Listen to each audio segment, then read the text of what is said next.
You're listening to the micro version of the Savage Lovecast at savage.love. If you're stuck in a relationship quandary, or if you're looking for sexual harmony,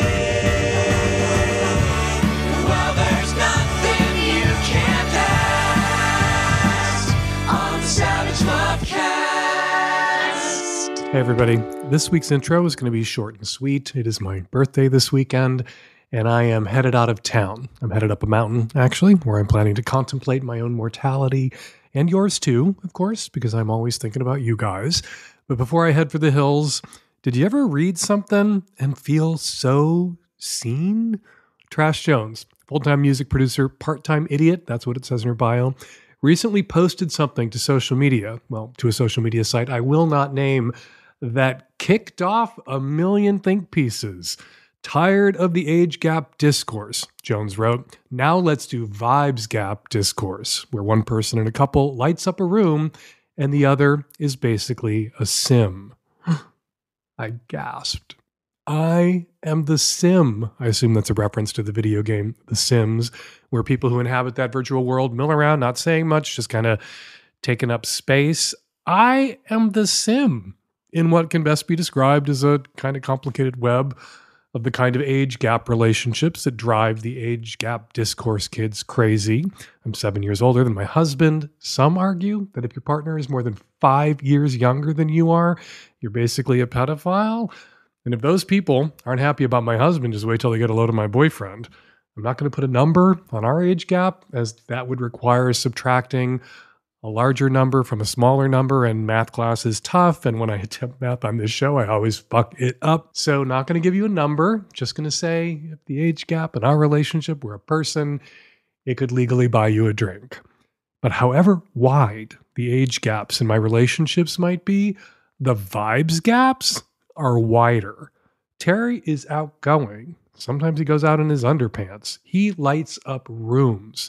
Me, I won't even come downstairs to the kitchen in my underpants. I do not light up rooms. I am a human dimmer switch. My boyfriend, also outgoing, lights up rooms, sometimes goes out in his underpants. Terry has his own boyfriend who goes out with Terry in his underpants, and if their age gap were a person, it could get the next round of drinks for us. Anyway, like trash, I am so tired, so very tired, y'all, of the age gap discourse, which suggests there's something wrong with my relationships when there isn't anything wrong with them, or that's not what's wrong with them. No relationship is perfect. And I'm not saying there's nothing wrong with your age gap relationship. If you're in one, there could be something wrong with yours. There certainly were things wrong with Russell Brand's age gap relationships. But if the vibes gap discourse that Trash Jones got started can shut the age gap discourse down, even just for a little bit, just for this weekend, when I'm away with my boyfriend, I would be so delighted, because all the vibes gap discourse suggests is that I'm not wanted at the underwear party I didn't want to go to in the first place, which means I can stay home, which is all I've ever wanted. So I would like to welcome the vibes gap discourse to the chat. And I'd like to thank Trash Jones again for getting it started. Best birthday present ever. Oh, and incidentally, one of the places my outgoing husband and his outgoing boyfriend go out to, Taylor Swift night here at a club in Seattle. So, angry Swifties, I wasn't lying last week when I said I like Taylor Swift at the top of the show, but I clearly should have checked with someone who listens to Swift's music before making the observation, and it's not an original observation, that Swift doesn't seem to realize she's the common denominator in a lot of failed relationships. A listener who prefers to remain anonymous reached out to me via Instagram to say, as a Swiftie, I'd like to offer a rebuttal. She's aware most of her music now is about her own personal journey and growth, to the point where her song Anti-Hero includes the lyrics, "It's me, I'm the problem, it's me." So, my apologies to all the Swifties out there who were offended. I should have run my comments about Swift past an actual Swiftie or two before recording them. And seeing as I live with an actual Swiftie or two, there's really no excuse for why I didn't. I'm the problem, as someone or other once said. It's me. All right, Magnum sub, Savage Love Live is this Thursday, October 12th at noon Pacific, 3 p.m. Eastern. Savage Love Live is a live Zoom show where I hang out with Nancy and the tech-savvy at-risk youth, and we answer your questions live. It's exclusively for Magnum subs. If you are sub-curious, if you want Sex and Politics, Struggle Session, the Magnum Lovecast, the longer Savage Love, You can experiment with being my sub for just $8 right now at savage.love/subscribe. And coming up on the show today on the Micro Savage Lovecast, tons of your Qs, lots of my As, and on the Magnum Savage Lovecast that you get access to by subscribing to Savage Love at savage.love, actor, author, comedian, and podcaster Bryan Safi joins me. Is getting your dick slapped a normal thing that people with dicks enjoy during sex? Do young people, young queer people, have a sense of humor anymore? And are straight white men who engage in consensual power play actually secretly misogynistic white supremacists? Bryan Safi joins me to tackle all three of those questions on today's show, which is coming up right now. This episode of the Savage Lovecast is brought to you by Foria. Foria crafts 100% all-natural sexual wellness products so you can experience deeper intimacy and transcendent moments of sexual pleasure solo or with your partner or partners. Get 20% off your first order by visiting foriawellness.com/savage. That's FORIA wellness.com/savage. This episode is brought to you by Helix Sleep, the best mattress for your individualized comfort. Right now, my listeners get 20% off all mattress orders and 2 free pillows. Go to helixsleep.com/savage. Hi, Dan. I'm a middle-aged single mom, and I hate porn. I don't want to hate porn. I've done sex work, but I hate the way that porn exists now. As a mother of girls, I don't know how to understand all of the step porn that is on the homepage of the major porn sites out there. And I don't know how to date without feeling like this is what men are consuming and that men are fantasizing about sexual relations with stepchildren. This is deeply disturbing to me, not to mention just how bad porn is in terms of what it shows men about sex. And, you know, you wonder why so many women don't like having sex with men, because they're just bad at it because of porn. They think that cunnilingus is done with a tongue and a mouth that's 2 inches away from the clitoris, and that men can be overweight and not have a face at all, while two gorgeous, perfectly plastic surgeoned women worship their dick. Or I don't have the time and energy to find good porn, and I don't really care because I don't need it to get off. But I just wish that straight and bisexual men would not consume porn such as it is, and I would call for a boycott. There's porn out there that features men who do not have a face at all? Ew. I would not watch that porn. I like my men to have faces. I also don't like stepkid, stepdaughter, stepson porn. I would not watch that kind of porn. Not all men watch that kind of porn, and not all women don't watch that kind of porn. Stats around pornography consumption are notoriously iffy. People lie about their porn consumption. People have a bias about porn consumption. There are people out there doing the research who are a little pro-sex. Maybe they're putting their thumb on their scales to normalize porn consumption. There's a lot of people out there who are anti-sex, anti-porn, who are doing quote-unquote research into porn consumption. They have their thumb and all 4 of their fingers in the palm of their hand on the scale at times. And their data may underrepresent the numbers of women who actually watch pornography. But 40, 50, 60, 70, 80% of women regularly view online pornography, depending on which study you believe. And Pornhub breaks down what it is women are watching. And yeah, men watch a lot of fucked up pornography. And pornography is not sex education. Pornography can really warp someone's expectations about what partnered sex is going to be like, what it's going to look like, what it's going to include, what is or isn't pleasurable for a male or female partner. But when you break down what women are watching, somehow Pornhub knows who's watching, whether they're male or female. I don't want to think too much about how they gathered that particular data. But what are women watching? They break it down by state.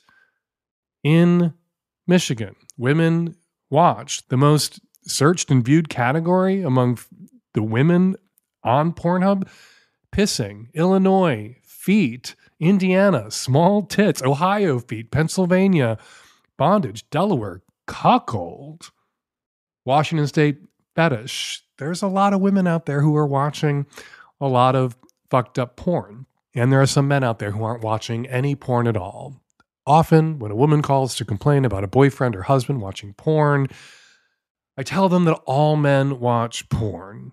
Considerate men, if they have partners, male or female, don't like them watching porn, don't want to be reminded that their partners watch porn, do a good job of covering their tracks, for which they deserve credit, I think. When I say all men watch porn, I get a lot of angry calls and emails from men who insist that they do not watch porn. You can find those guys. I somehow manage to find those guys every time I open my mouth about this topic. Seems to me that you should be able to find one of those guys.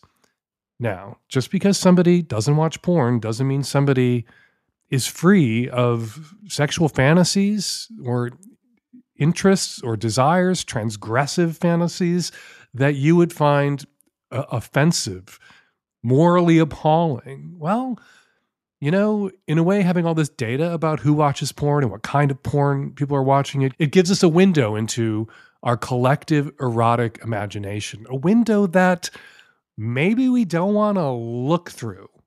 Maybe we don't want to look inside what's on the other side of that window.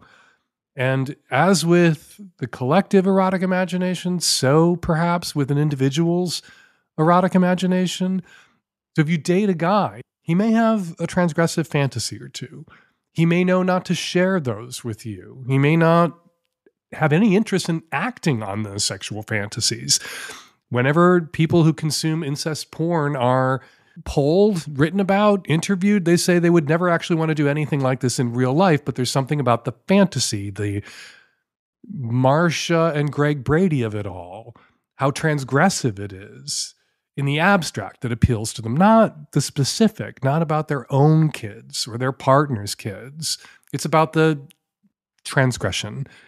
So you can find a guy who doesn't watch porn, and then, yeah, peering through that window into the collective erotic subconscious of everyone on earth, knowing that there's so many guys out there watching porn that you find offensive, has unnerved and troubled you. So if you have an individual guy as your partner, don't try to open that window into his erotic subconscious.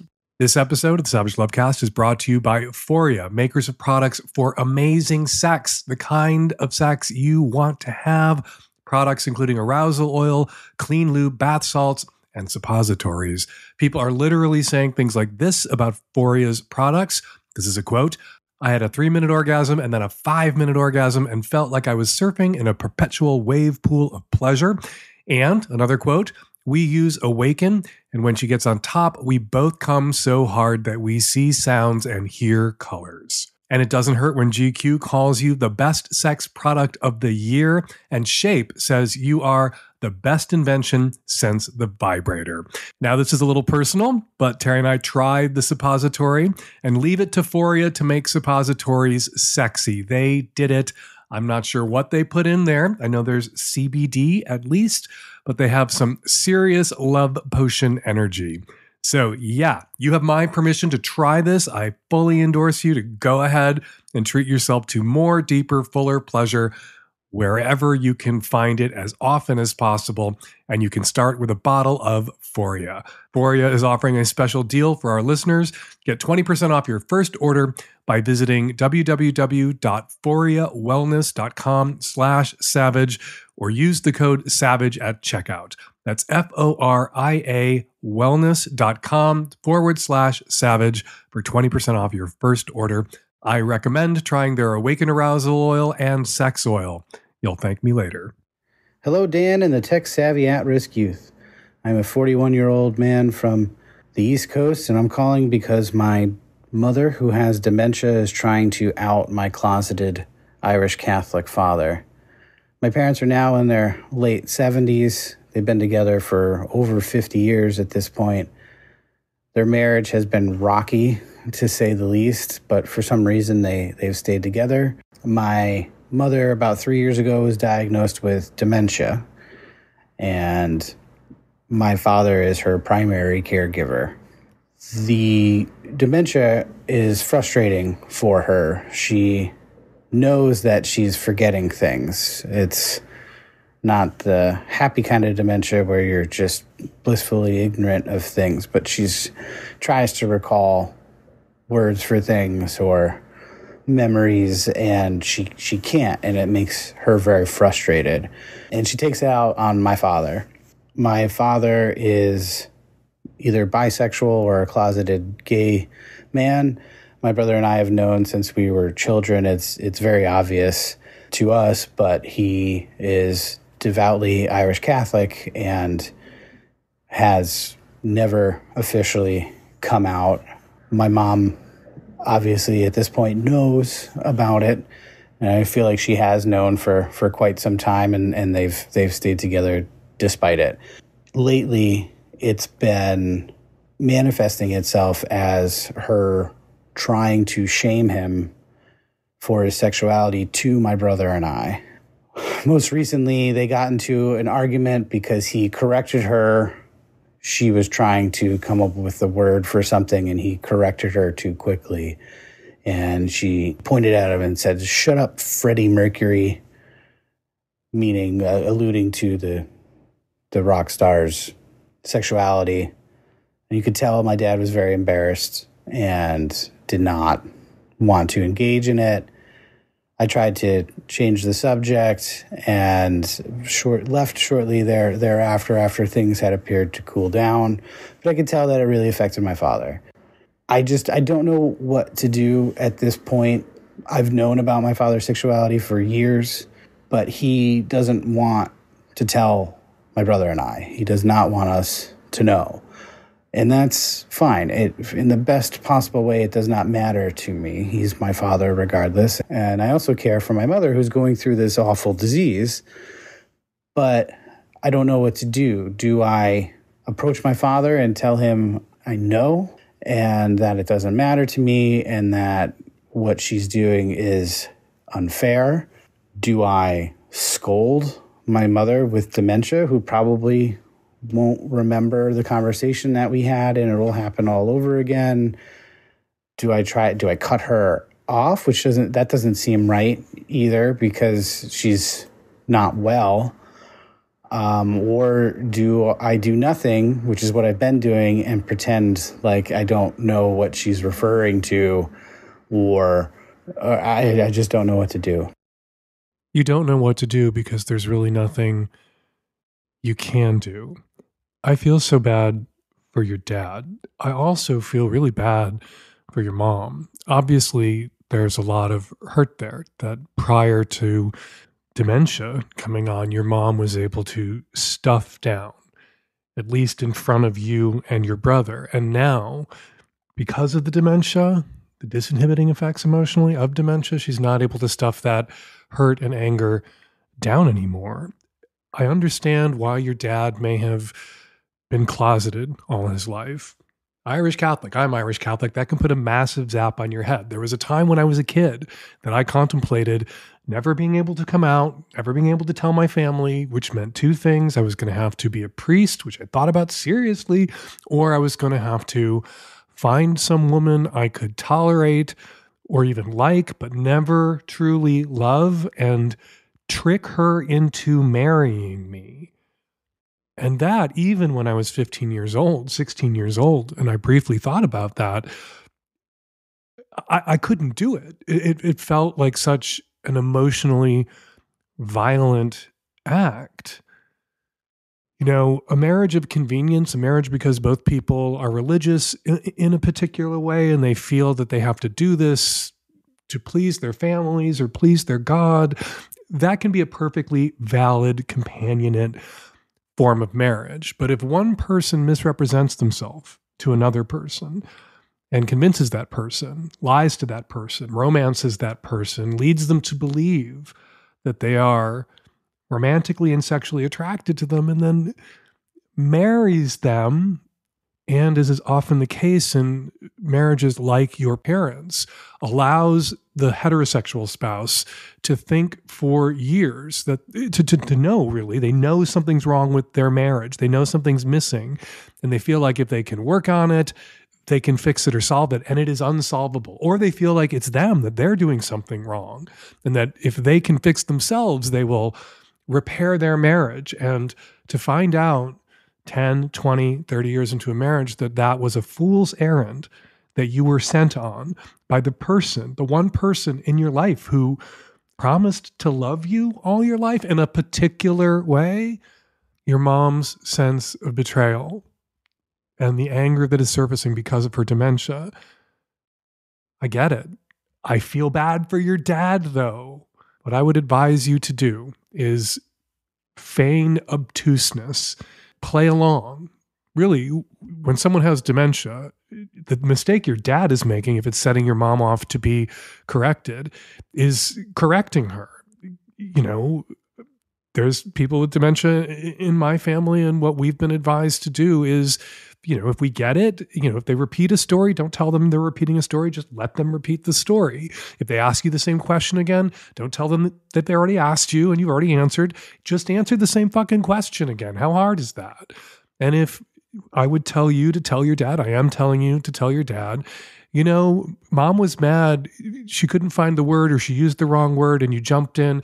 Just let her, if she uses the wrong word and we all understand her by context clues, just like let it go. We understood what she meant. We don't have to correct her word choice. And then when your mom says shitty things to you and your brother about in front of your dad, to humiliate him or to punish him for the humiliation that she felt for 30 odd, 40 odd years, don't take it in. Pretend that you don't understand. Give your mother the gift of listening to her, being there, and encouraging your father to find out more and get some coaching or advice from a dementia specialist to make things easier between him and your mother.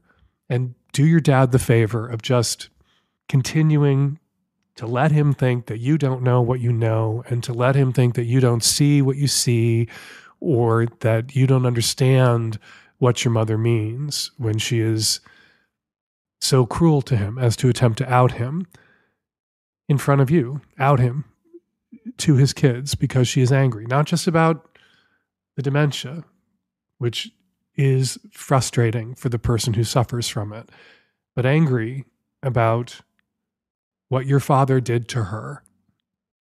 If a companionate marriage wasn't a choice that she made, if a loving, but romantically, sexually loveless companionate marriage wasn't a choice she made, would have made, or didn't think she was making when she married your father.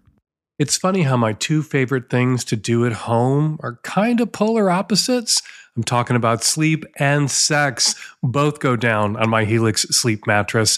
And do you want to know why me and my husband and his boyfriend and my boyfriend all rave about our Helix sleep and other stuff mattresses?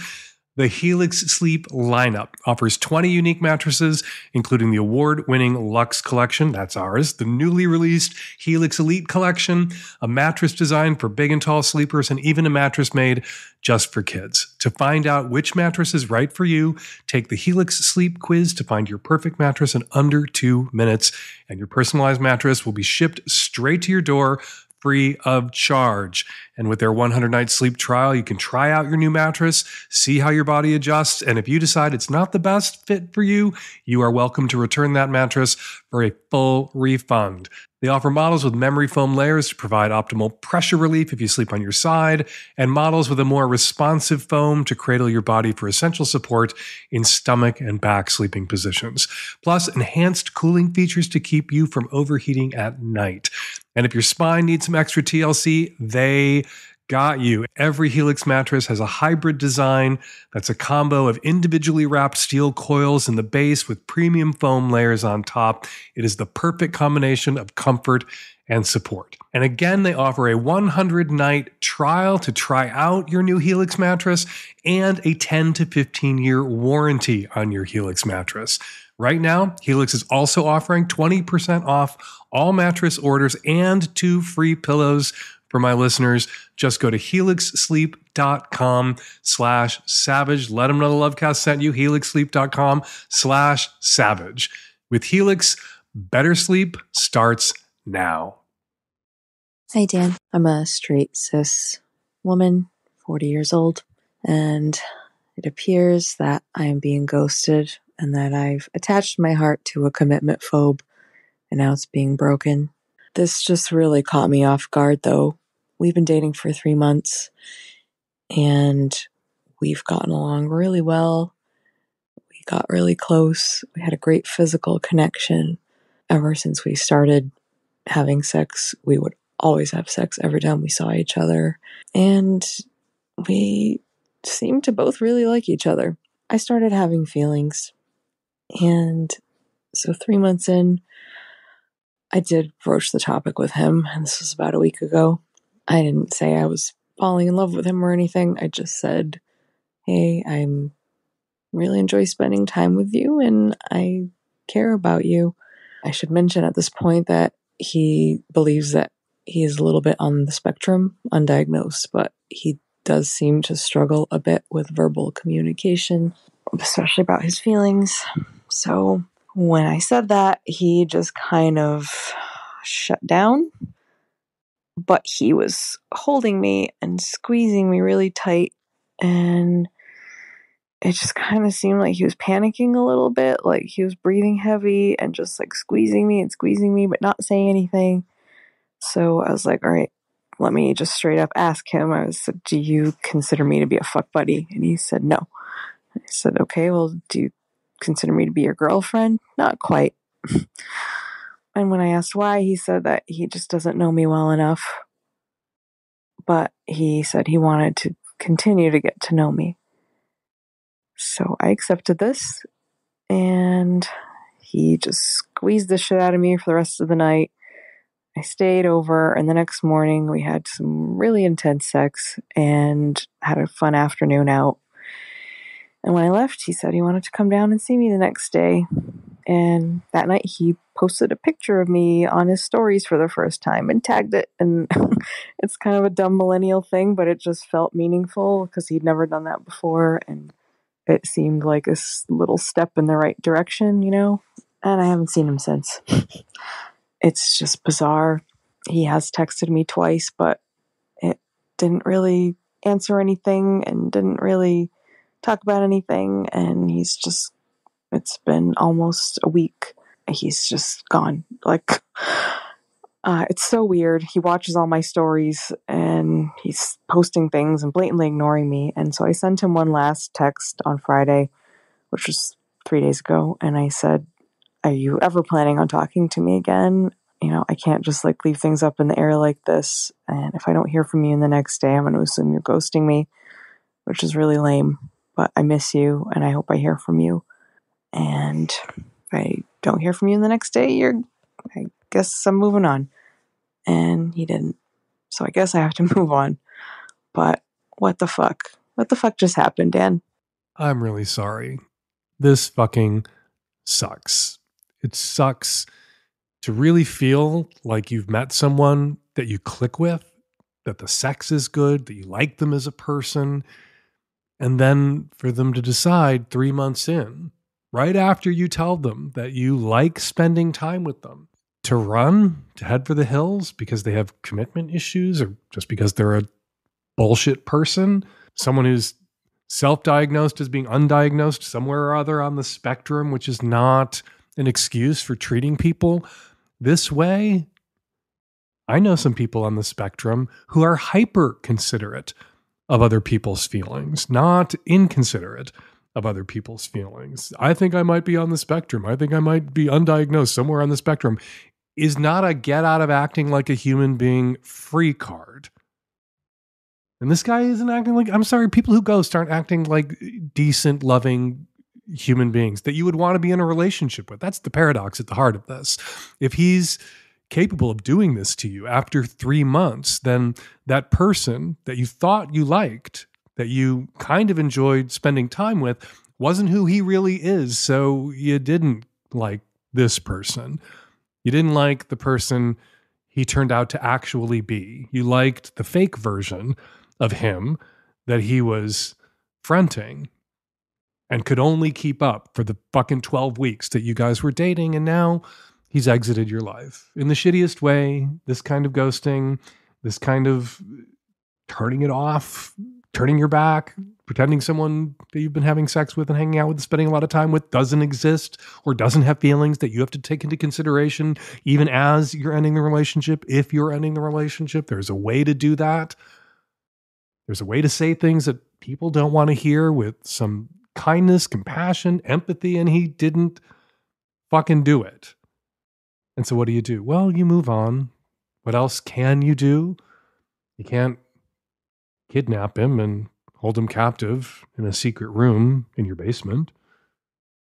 You're going to have to move on.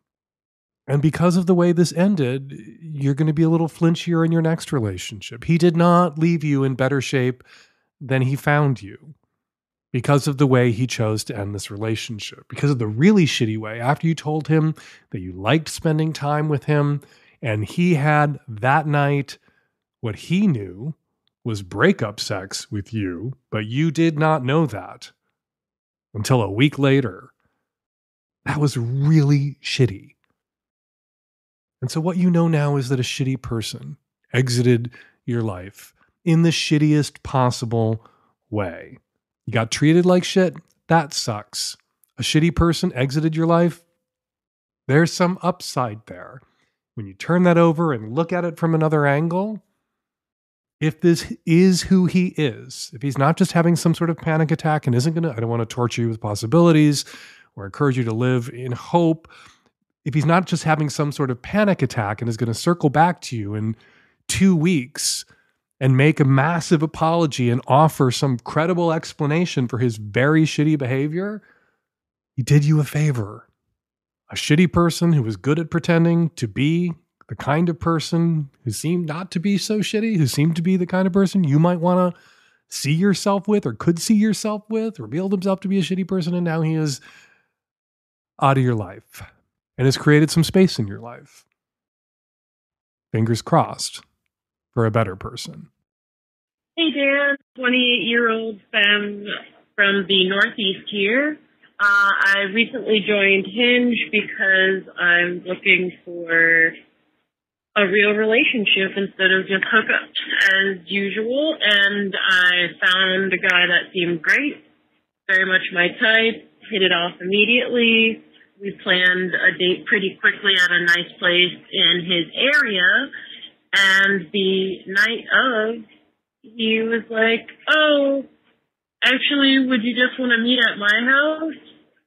And I've had this happen on hookup sites before, but never on, like, a site with more serious pretense of, yes, I'm looking for a long-term and or monogamous relationship.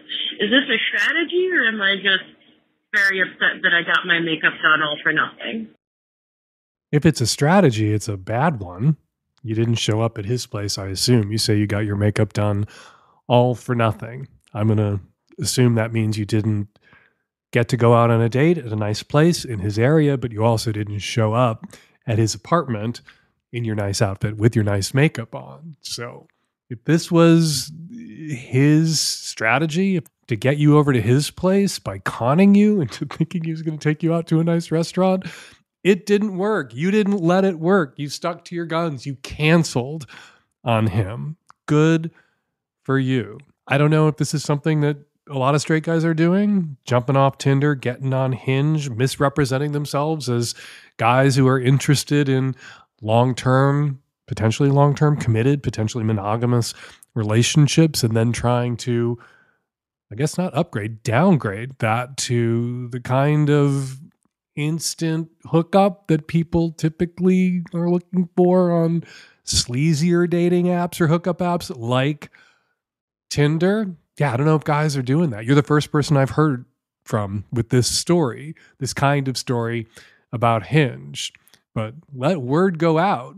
If this is a strategy, at least in your case, in 100% of the cases that we have heard about here on the Savage Lovecast, it was an unsuccessful strategy. If you're looking for a hookup, you're looking for instant, nearly anonymous sex, stick to Tinder. You're looking for love and you want somebody to get all made up, get on Hinge, but then show the fuck up at the restaurant. Don't invite that person over to your house instead at the last minute, because it's not going to work.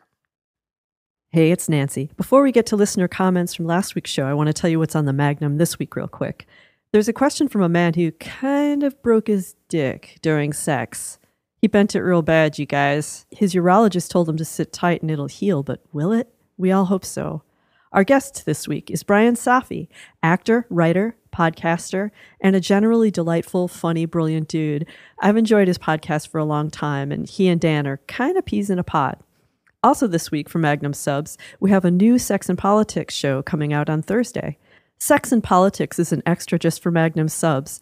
This week, Dan speaks with Leo Herrera about some very edgy stuff going down in Gayland at International Mr. Leather and the Folsom Street Fair. So it's a deep homo convo this week. If you're intrigued, you can try the Magnum for a month for just $8.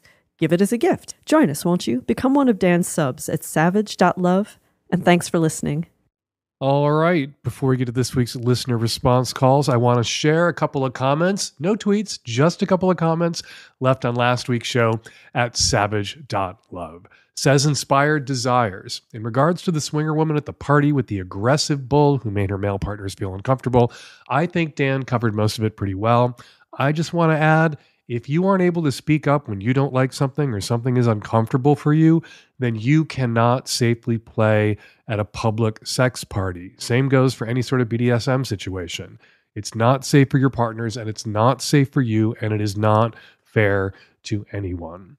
Says PNWLG, thank you, Dan, for the discussion on DoxyPep with Dr. Oliver. I participated in one of the Seattle studies for the protocol and can vouch for their benefits as post-sex protection. Like getting on PrEP, DoxyPep greatly helped reduce my anxiety about developing an STI, but more importantly, DoxyPep helps me protect my partners and hookups by greatly reducing the chances that I may be an asymptomatic carrier. And finally, says Cloud Whisperer, regarding your opening comments, Dan, Taylor Swift has realized that she is the common denominator in her relationships, even released the song Anti-Hero that has the line, "It's me, hi, I'm the problem, it's me, I'm the problem, it's me."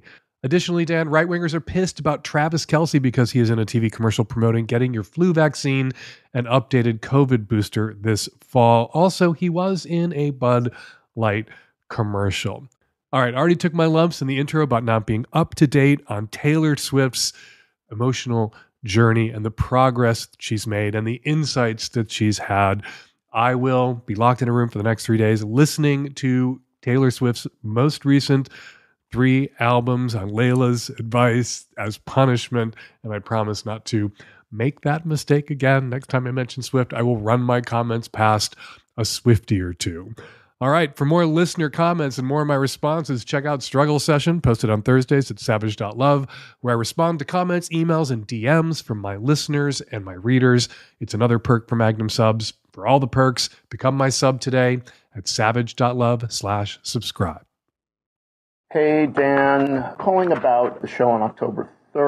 A trans guy who is getting into kind of BDSM and rougher stuff and was asking about non-aftercare. And I wanted to just share a small story. I had a good friend who we decided to do a scene together at a party.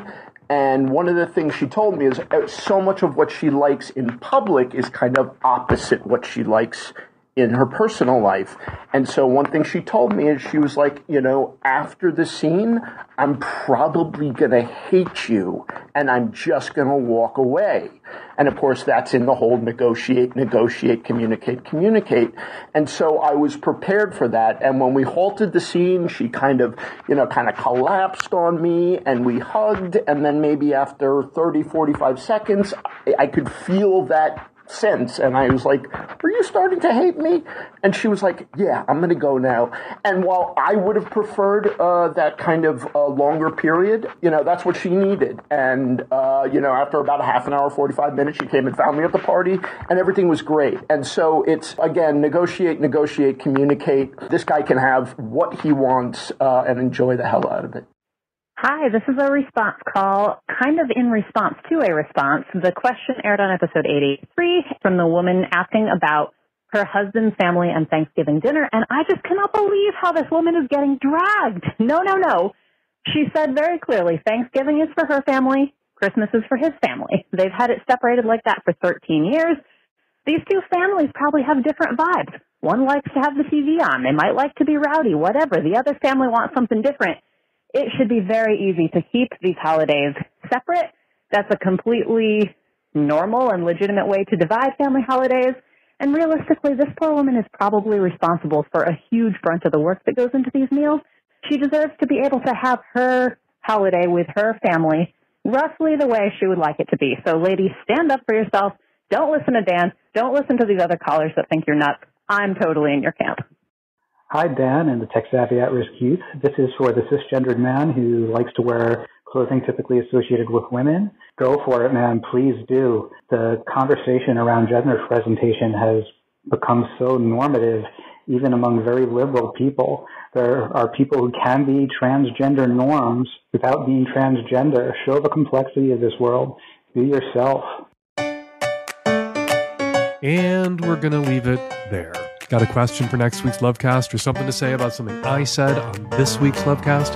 Go to savage.love/askdan right now while that question is fresh in your mind and record your question or comment for us. Or you can use the voice memo app on your phone and email your question or comment to q@savage.love, or you can leave us a message at 206-302-2064. The deadline for submitting a film for Hump 2024, my dirty little film festival that tours the nation, is just a couple of months away, making now a great time to get to work on your Hump film. You don't have to pay to enter your 5-minute or less film in Hump, and if your film makes it into the festival, you get paid. All the details you need are at humpfilmfest.com/submit. Follow me on Instagram and Threads at Dan Savage. Follow me on Blue Sky at Dan Savage. Follow Bryan Safi on Instagram at Bryan Safi. He spells Bryan, B-R-Y-A-N, and Safi, S-A-F-I. You can also check out his website, bryansafi.com. The Savage Lovecast is produced every week by Nancy Hartunian. And me and Nancy and the tech-savvy at-risk youth, we will all be back at you next week with an all-new Savage Lovecast. Thank you for downloading.